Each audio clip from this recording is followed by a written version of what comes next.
watching Fox Carolina, the 6 o'clock news. I have 3 kids under 6 years of age, and I am going to fight tooth and nail for their future and for your kids' future. Send me back for another term. I will stand by President Trump. I will push the America First agenda. Our coverage continues in the fight for the fourth. Last night, our debate between the Republican candidates. Congressman William Timmons is running for a 4th term. His challenger, State Representative Adam Morgan. You can find their full debate on our website, foxcarolina.com, and our YouTube page. And the winner of that June 11th primary will take on Democratic nominee Katheryn Harvey in November. The winner of that general election will take your values to Washington, representing more than 750,000 people in Greenville and Spartanburg counties. And for much more tonight, we are joined by that Democratic nominee, Katheryn Harvey. So, Ms. Harvey, thank you so much for joining us. Thank you for having me. You have a tough me. task running in this district. This district has been represented by a Republican for more than 30 years. Why do you believe you're the candidate that can flip it back to blue? Well, I believe people in the upstate are ready for a change. You know, today we announced that we are inching into nearly $120,000 raised in the first 6 weeks.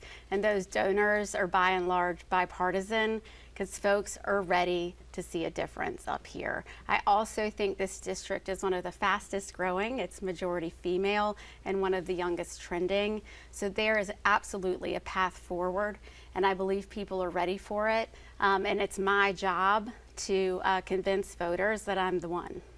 You mentioned a lot of those supporters that you've been getting as far as the funding goes are bipartisan. So your approach to Washington, I asked the candidates last night about their bipartisanship. What would be your tactic in Washington to appeal in a bipartisan fashion? Listen, I don't think anything gets done without working in your community with individuals who might believe differently than you. They might believe in different religions, they might vote differently, and you're working towards a common goal to better your community. Those same principles need to be applied to Congress, right? We have to work across the aisle to get things done.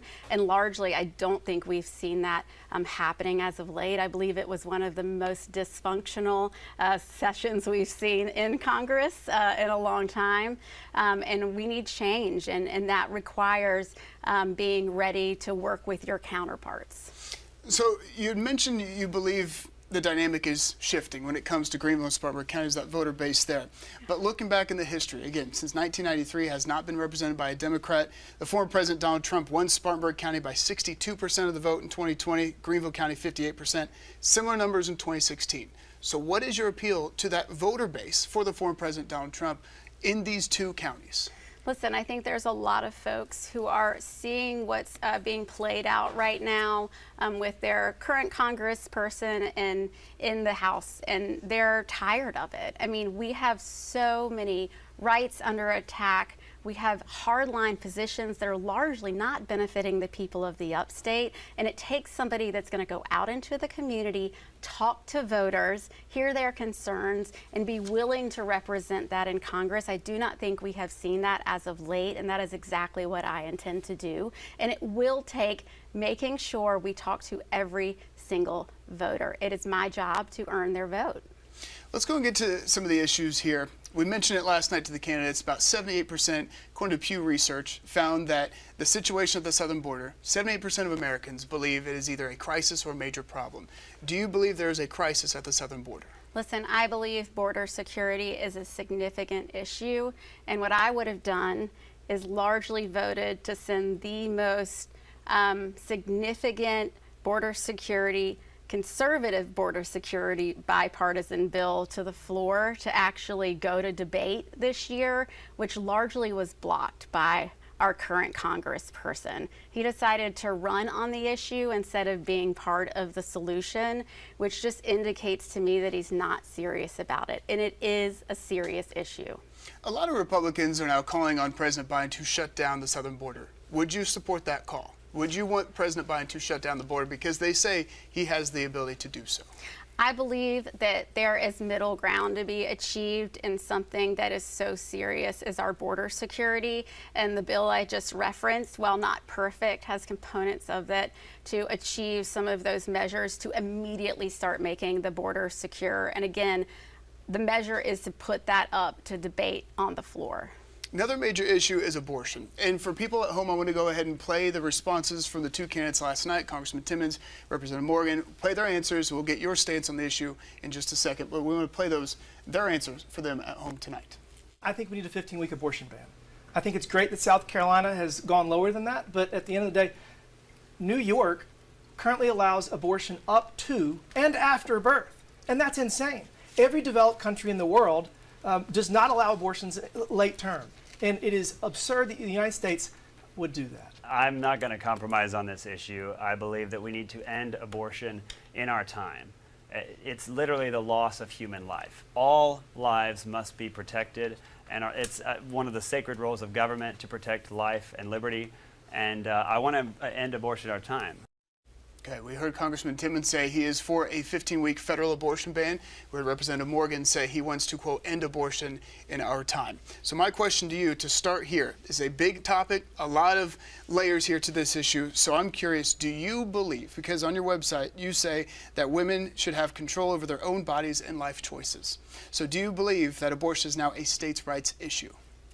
I believe that women are fully capable of making their own health care decisions without their legislators in their doctor's office. And the way I hear our representatives talk about it, like they certainly did last night, sounds like they are playing doctor.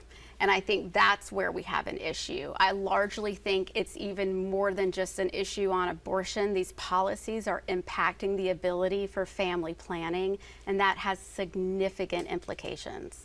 So do you believe, if elected to Congress, would you push for federal legislation to allow abortions and make sure that it is law so that way a woman has the right to choose? If elected to Congress, I would make sure a woman has the right to make her own decisions about her health care. Absolutely.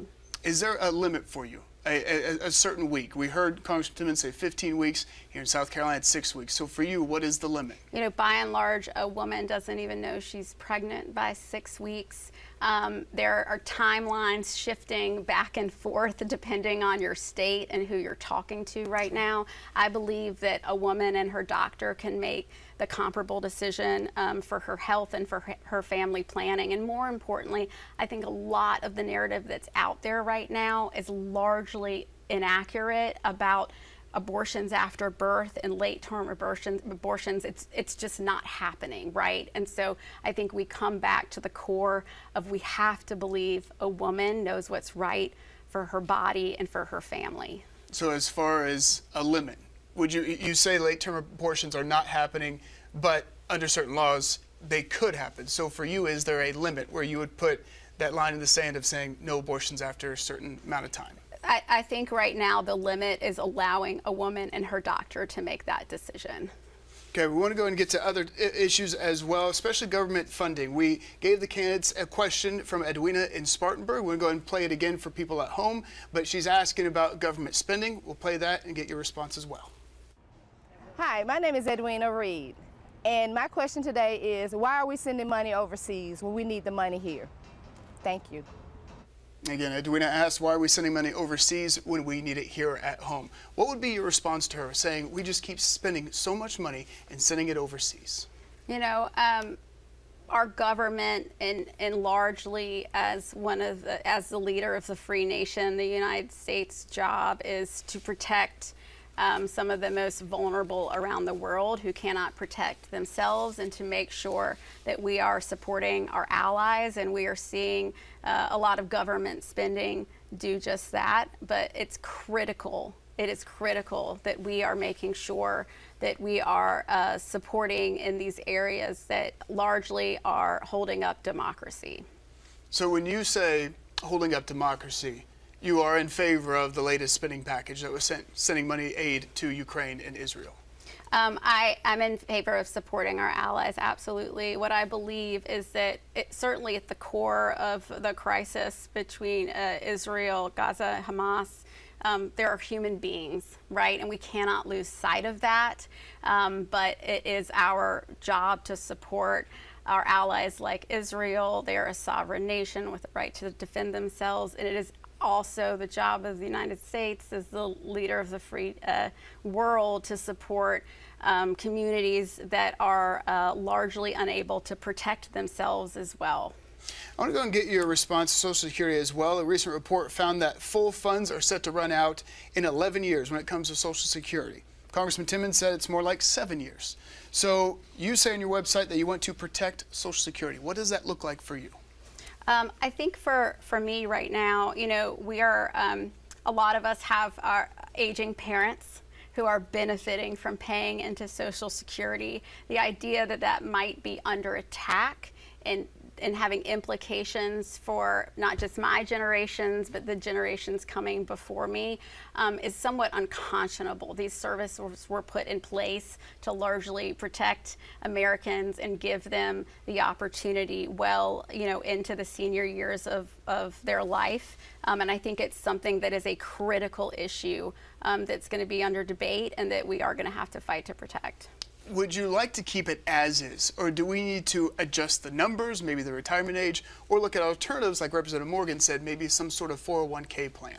I think you have a lot of people looking at adjusting the age. I think it's still something that is very much under consideration, but the idea that we would start chopping away at Social Security largely feels like there are generational implications. Okay, something to watch very closely. Katheryn Harvey, thank you so much for your time, your responses. Again, the 4th District race continues. June 11th is the primary day. So, Ms. Harvey, thank you so much. Thank you.